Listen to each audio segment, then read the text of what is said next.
Shalom అలేఖ్యం, షాలోమ్ అలేఖ్యం, షాలోమ్ అలేఖ్యం. Topic for today is everlasting joy. Everlasting joy, నిత్యానందము. The text is from the book of Isaiah, chapter 35, verse 10. యెషయా గ్రంథము 35వ అధ్యాయము 10వ వచనం. యెహోవా విమోచించిన వారు పాటలు పాడుచు తిరిగి సియోనుకు వచ్చెదరు. వారి తలల మీద నిత్యానందముండును.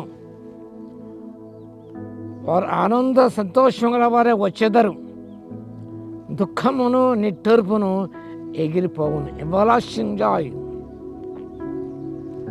It's the promise of ultimate restoration, depicting the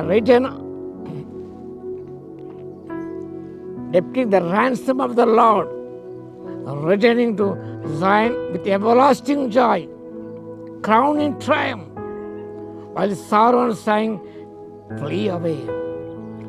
చెరలో నుండి వారు తిరిగి సియోనుకు వస్తూ ఉన్నప్పుడు వారి తలల మీద నిత్యానందం ఉండునని, దుఃఖము నిట్టూర్పు ఎగిరిపోవునని ప్రవక్త సెలవిస్తున్నాడు. It signifies the end of exhale, both literal and spiritual. ఆత్మ సంబంధమైన భౌతికమైన చెర నుండి వారికి సంపూర్ణ విడుదల అనేది లభిస్తున్నది.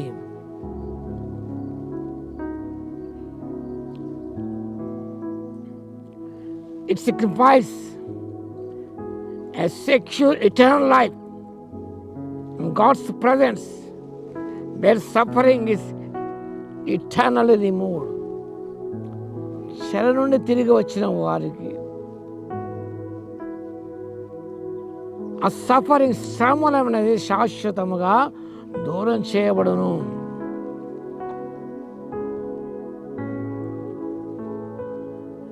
దేవుని సన్నిధిలో నిత్య జీవము ఉన్న సత్యాన్ని వాక్యముగా సెలవిస్తుంది. రెమినెంట్ ఆఫ్ ద లార్డ్, శేషించిన ప్రజల గురించి రాయబడింది.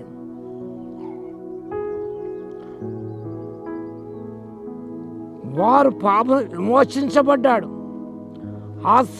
ఆత్మ సంబంధ చెర నుండి విమోచించబడి దేని దగ్గరకు వారు చేర్చబడుతున్నారు. బబులోను యొక్క చెరను విముక్తి పొంది ఇశ్రాయేలు ప్రజల సంతోషంతో తిరిగి వస్తారు అని. Home came God's people from Babylonian exile to God's presence. దేవుని సన్నిధికి బబులోను చెర నుండి వారు విడిపించబడి దేవుని సన్నిధికి చేర్చబడం అనేది వాక్యబాలమా చూస్తున్నాం. వారి తలల మీద నిత్యానందం ఉండునని వాక్యముగా సెలవిస్తుంది. Joy is permanent, not temporary like earthly pleasures.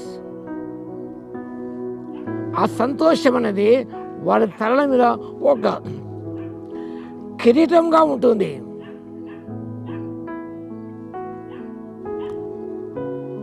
కాబట్టి వారికి నిరీక్షణను ప్రవక్త అందిస్తున్న total elimination of pain, fear and struggle forever. కాబట్టి శ్రమ నుండి విముక్తిని పొంది ప్రభు సన్నిధిలో సంతోషించడం, ఆనందించడం, దుఃఖము నిట్టూర్పునది ఎగిరిపోతాయి. There will be joy, everlasting joy on their heads. పట్టుబాగా చదువుకున్నాం మనం. వారి తలల మీద నిత్యానందం ఉండును. ఇప్పుడు కాలం శ్రమలను పొందబోయే మహిమ ఎన్న తగిన కాదు. కాబట్టి మనం సంతోషిస్తూ ఒక దినం మనం నిత్యమైన ఆనందాన్ని పొందుతాం. దుఃఖము నిట్టూరు ఎగిరిపోతుంది. ప్రభు వారి కన్నుల నుండి ప్రతి భాష బిందు తుడిచిపోయిన దేవుని వాక్యం తెలుస్తుంది. కాబట్టి మన జీవితం సంతోషంగా ముందుకు సాగిపోవడానికి పొందబోయే మహిమానంద జీవితాన్ని జ్ఞాపకం చేసుకుంటూ దేవుని స్తోత్రాలు చెల్లిస్తూ మనం మనగడ కొనసాగించడానికి పరిశుద్ధాత్మ దేవుడి శక్తిని దయచేయును గాక. ఆమేన్. స్తుతికి పాత్ర మహోన్నతుల మీకు వందనాలు స్తోత్రాలు తండ్రి. ఆత్మీయ చరణ నుండి బానిసత్వం నుంచి తండ్రి వినిపించే దేవుడు కాబట్టి మీకు స్తుతి స్తోత్రాలు చెల్లిస్తున్నాం నైనా. నిత్య ఆనందాన్ని, నిత్య సంతోషాన్ని ప్రభువా, నిత్యమైన విజయాలు పొందనే ఉన్నావు కాబట్టి మీకు స్తుతి స్తోత్రాలు చెల్లిస్తున్నాం. శాశ్వత దుఃఖము నెట్టూర్పును తొలగించే దేవుడు ఉన్నందుకు మీకు స్తుతి స్తోత్రం అయినా. కలిగే మా శ్రమలు కష్టములు ప్రభావ వాటిని గురించి బెంబేలు పడకుండా ప్రభువ, పొందబోయే మహిమ ఎదుట ఎన్న తగినవి కాదని గ్రహించి మా తండ్రి వాటిని సంతోషిస్తూ ఆనందిస్తూ మా జీవిత యాత్ర కొనసాగించుకున్న కృపను దయచేపరుస్తుగా విజ్ఞాపన చేస్తూ యేసుక్రీస్తు పరిశుద్ధ నామములో ప్రార్థించి వేడుకొచ్చున్నాము తండ్రి. ఆమేన్. మన తండ్రి అయిన దేవుని యొక్క ప్రేమయు, మన ప్రభువును రక్షకుడైన యేసుక్రీస్తు యొక్క కృపయు, పరిశుద్ధాత్మ యొక్క అన్యోన్య సహవాసము మనందరికీ సదాకాలము తోడై ఉండును గాక. ఆమేన్.